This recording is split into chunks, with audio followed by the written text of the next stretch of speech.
Okay, so hopefully that'll record now. We'll see how this works. Okay, so to shut it off, let's see. Okay, it's live updating.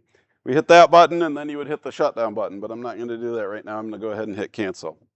When you boot it up, it's got a few different defaults here. We have a default imperial. We have a default metric. And then we have a 3655 class and a 3655 exam. For most of what you're doing, you're going to be using the 3655 class. I'll show you the defaults here at the end.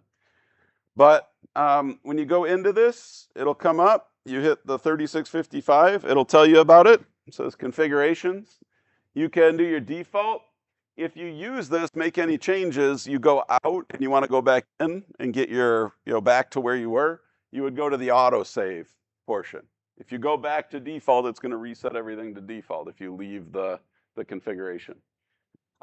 So just keep that in mind if you go out and you want to get back to it. There is a procedures thing here where I've got a couple of things stored on there. So general setup procedure, which this discusses the general setup. Okay, that's on e-learning as well. I have a sound velocity chart that gives us our starting points for different waves. And then you can actually create reports on here. We'll look at that a little bit, but that's where you can look at pictures. I can also take screenshots on here and put them on the computer. You have to have a software to link them. So if you take screenshots and you want me to give them over to you, then I'll just put them on my computer and load them on e-learning for you. But we can launch our default configuration, and it's going to look something like this. Okay. And now, I don't know if you'll be able to see this, but across the top, yeah, it's a little close, but there's a couple connectors here. If you're not gonna be able to see it because it's kind of just molded into the plastic, but one of them says T/R. That stands for transmit receive. So that's if you're doing pulse echo, which was what we're gonna do. There's a second connector that just says R. So if you're going to be doing a through transmission, you would connect your transmitter to the T/R side and then your receiver to the R side. But since we're just doing pulse echo, we're going to go to the T/R. So I'm going to open that up, and it actually uses this same style connector. So these are called a BNC. It's a coax. You slide it on, turn it till it locks to remove it, turn it counterclockwise till it comes off. So this big probe uses that same type. So I'm going to connect my probe cable to the T/R side. And then these little probes use this little screw-on connector. And so you just need to gently, there is a center pin, it is a coax, but then it's got a little knurled barrel that you thread on. And now one of the things you'll see is I'm getting some interference as I'm tightening that down, right? So while you're working, if all of a sudden you start to see a bunch of you see that interference at the front wall there, at the initial pulse, it probably means your connector worked loose. So if you're seeing that, if you're seeing everything bouncing around a lot, make sure your connector is good and snug. Okay, don't go like, Incredible Hulk torque on here or anything. We don't want to break the tiny little connector, but just make sure it's snug. Now, to get a good connection, to reduce the interference from that acoustic interface between our probe and our test block here, we're going to use a coupling agent or coupling gel. And so that's what this green stuff is, or we've also got clear down in the lab in bigger bottles. So I'm going to put so I got paper towels. I'm going to put a sizable amount, or at least a decent amount, in this case on each one of these steps that I'm going to test. So now when I attach my probe, if I couple my probe, you will see we'll start to get some indications there. Now, I haven't calibrated this. I haven't set it up yet, but I'm just showing that we get those kind of pulses that's those echoes off the backside. Okay. Before I do that though, I need to set up my probe. So a few things we can set up here. Top left corner is gain. Gain you can kind of think of as volume or signal strength. So just to demo this, let's see if I can get it to stick. Usually it'll stick. Oops, maybe not. Let's go this way. See if it'll stick. I'm making a mess on here. It's gonna be fun to clean up. Stay. So gain, I can move it up or down. You can see if I go too high, I get a ton of interference. If I go too low, I can't see anything. Okay. So there's a few ways to make adjustments on this. One is this little slider right here. My probe came off. It really does not want to stay on very well. It's meant to have a finger pressing on the back of it. Okay. I can also select pre-done gains. Or say I want something that's not on the list, I can type it in. Hit the check mark.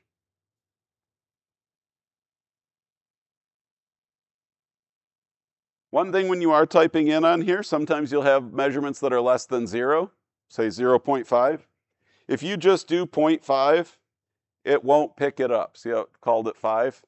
So if I want to do 0.5, I have to do the leading 0.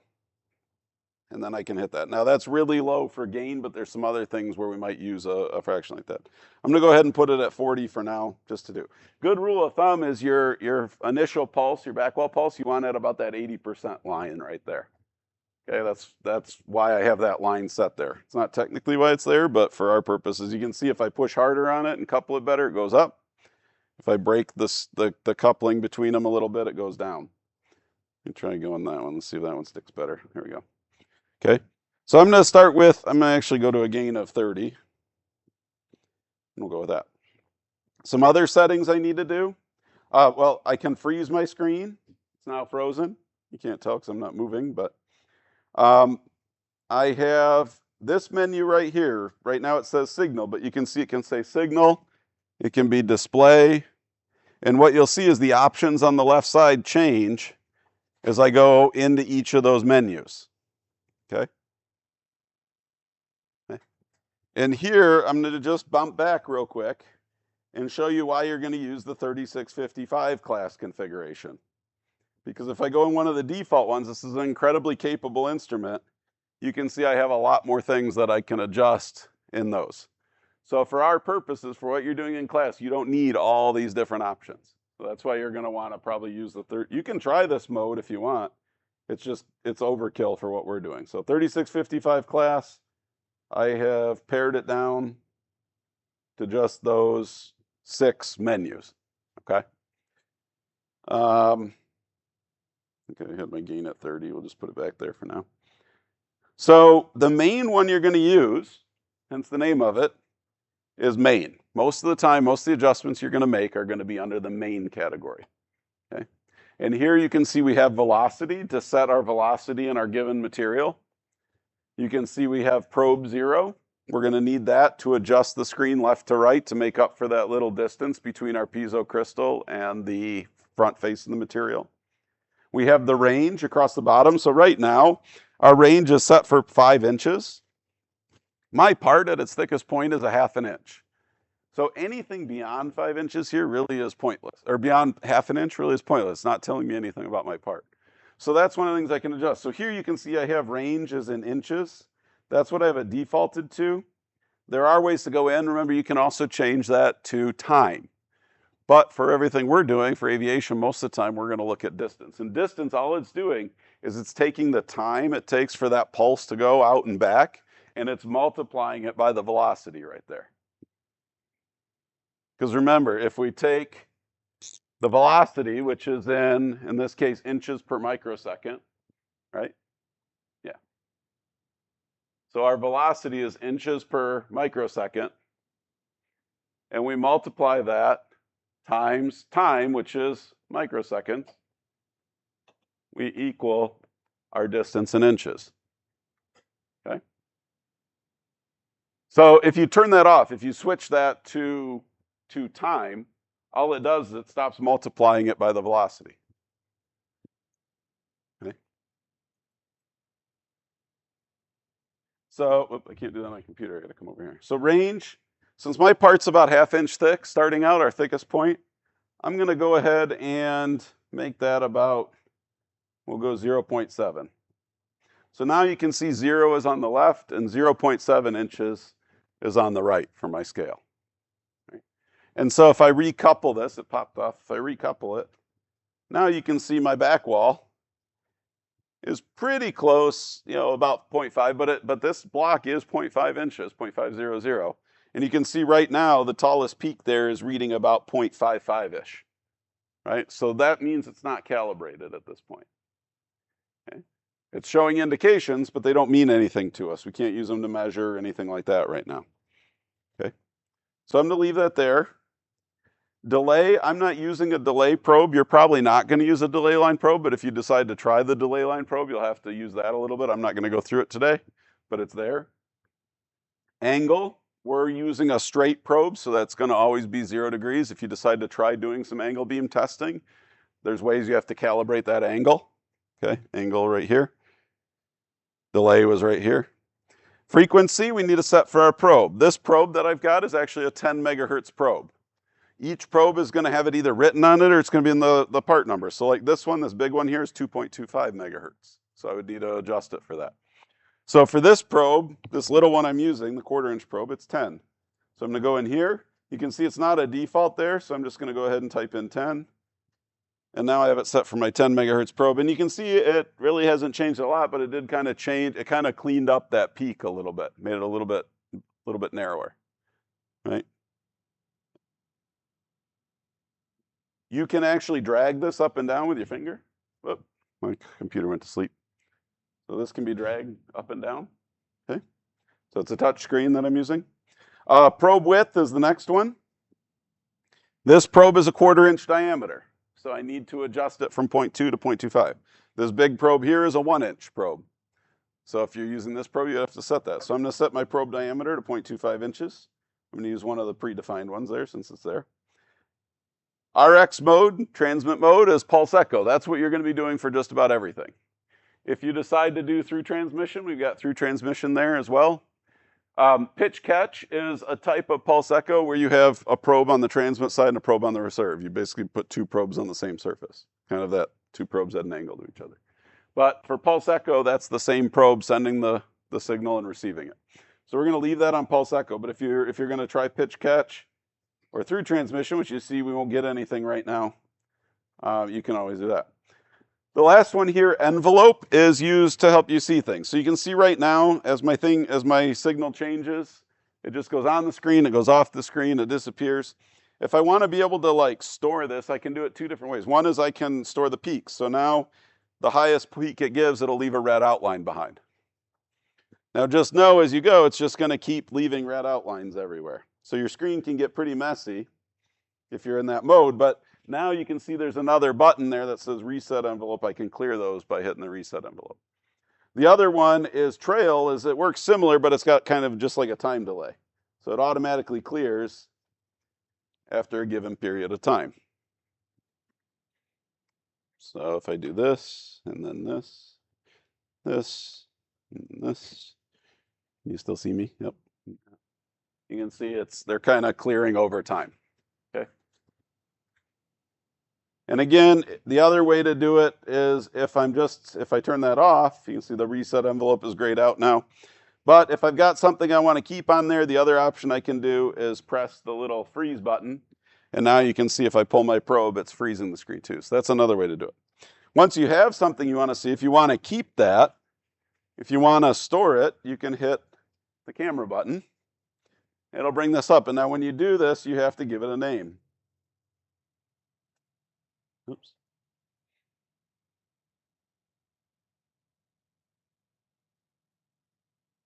Do computer programming? No. No. Okay. So, I've got it. You don't necessarily have to have it frozen. If you want to take a picture, I can be holding it on here. It's not frozen. I can take a picture as well. So you don't have to freeze it first necessarily. You can just take a picture. Okay. Those pictures, if I want to see them, will be available. I can hit the little hamburger menu, and they're available in report. So if I go into report, you can see my images in here, and I can swipe through them. My finger's sticky from the coupling agent. Okay, so those can be then sent. I can pull them off and I can give them to you. I can put them in a folder on e-learning for your group to use for making your reports. You can actually build an entire report in here if you want. It's a little bit clunky. It's not my favorite way to do it, but you're welcome to do that too if you want. Okay, so we're back to our screen. Here's that other part. I've made a bunch of settings. If I exit by chance, if I want to get back in without those settings being wiped out, this is where I use that autosave feature and launch, and I'll have my settings all back again. Okay. If I reload it from default, it's going to reset everything I just did. It's going to put the range back to 5 inches. It would put the frequency back to 5 megahertz. It would put the gain back to 20, right? Everything that was default when I started it up. Okay. So now I can start from here I can start the calibration process. And this is where I have the videos online. But essentially I have to get my parts to look the same. And one of the convenient tools for doing this is we can use something called gates. So if I turn the gate on, you can see if I go into the gate menu, gate 1, you can have 2 gates. I have it set up for 2. If you need more than that, you can go into that default one, and it can do actually up to 4 gates. And the gates are these things across the top here. Okay. So this shows gate 1. It tells you the gate 1, the height, percent full screen height. That's the left side, 0 to 100%. And it tells you gate 1 distance. That's the distance, this distance right here is from here to wherever the peak is when it hits what's called the gate. My computer really wants to go to sleep. Okay. Gate 2 is the second gate. So if I enable gate 1, you can see this little red bar. Now it doesn't, if it was somewhere off the screen, let's see where gate 2 pops up. Okay, they both popped up on the screen. I'm gonna leave it off. So here's gate 1. There's a couple different ways we can deal with gate 1. We can set the start point, so I can move it left or right. And now these, you can see I can go plus or minus a little bit, or I can do a location. Okay. You see the whole gate moves. I can control the width of the gate. Oh, that made it way too big.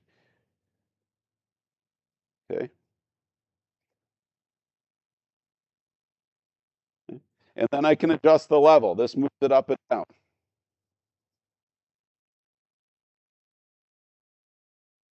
See, if I go 30, it's going to go way down. The other part is if you don't want to type in, you can always tap the gate. And now I can actually move it with the touch screen. Oops. Now, one thing that happened, notice the gate got real big all of a sudden. And right now it says reset zoom next to my snowflake. If you double tap the gate, you zoom in on it.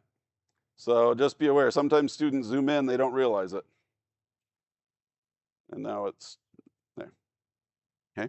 But what I can use this gate is to find my distance. So right now, if I go on my 0.5, if I want to measure my 0.5, and I know this, whoops, now see it zoomed on me. If I put my gate there, where is my peak right now?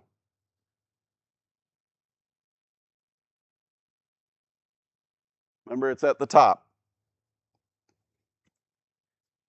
You can see a number. 0.567 inches. And we know that this block is 0.500. So that tells, calibration is off. So this is part of the calibration process. I'm going to compare now 0.5 and 0.3. So I'm going to enable my second gate. And I'm going to put gate 2 over the 0.5 and 0.2. I'm going to put it over the 0.2 area so I can kind of compare them. So my gate 2 is at 0.456. Okay. And what I'm going to do right now is use these 2 gates, to adjust my velocity. So my velocity, 0.270, that's about what aluminum is. But remember, the speed of sound is going to change with things like temperature and stuff like that. So I'm going to have to figure out what I need to do. So right now, if I go to 0.5, I've got 0.567. Okay. I'm going to leave this up because it'll come in handy in a second. So I'm at 0.567 inches. Now, if I'm comparing that to 0.2, what should that difference be? So if I go here, now I'm at 0.456. So what should my distance between 0.2 and 0.5 be?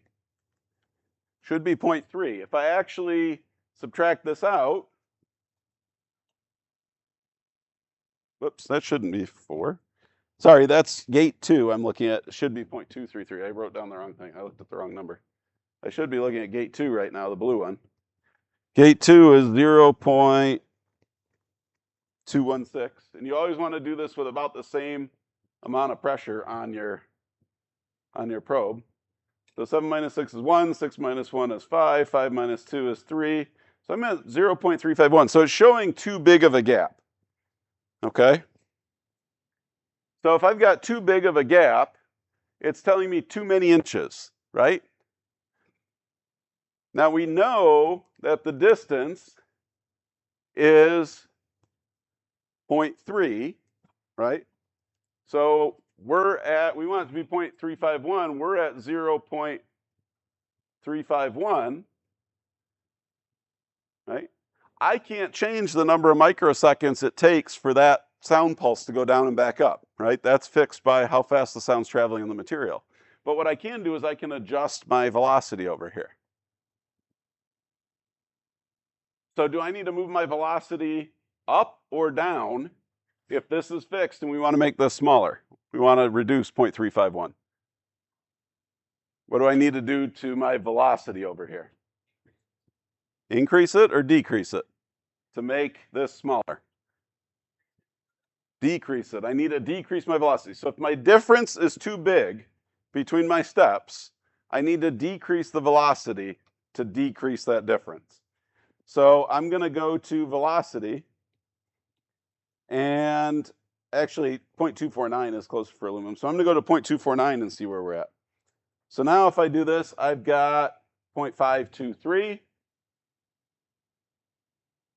523, and my new 0.2 is reading out at 0.215. 215. Okay. So now if we subtract that out, 23 minus 15 is 8, 0. 5 minus 2 is 3. Oh, we're a lot closer, right? I went from 0.27 to 0.249, right? But I'm not quite there. I'm still about 8 thousandths off. Right, so I got to reduce it a little bit. So if I go to velocity, let's say I bump it down 0.1, 0.248. What are we at now? We're at 0.221.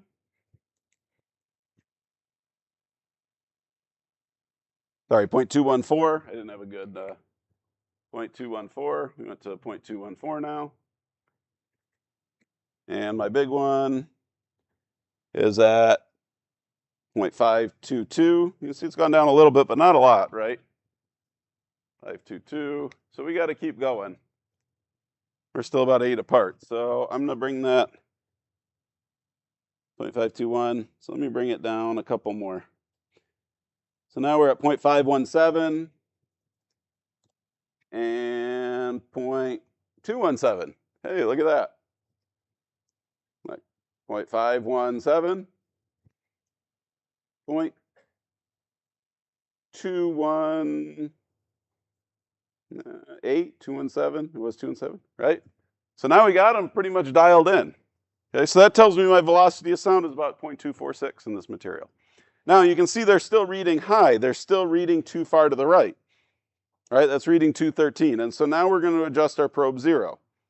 So if I increase my probe 0, I'm going to try to get that into the right location, which should be 0.2. So now you can see gate 2 is reading 0.2, which is the thickness that I'm on. And if I go to 0.5, it's reading 0.5. I might need to do a little bit more tweaking of the velocity, just a hair, but we'll see. Yeah, maybe I'll tweak the velocity just a hair. Oops, I think I went the wrong way. I think I went too far.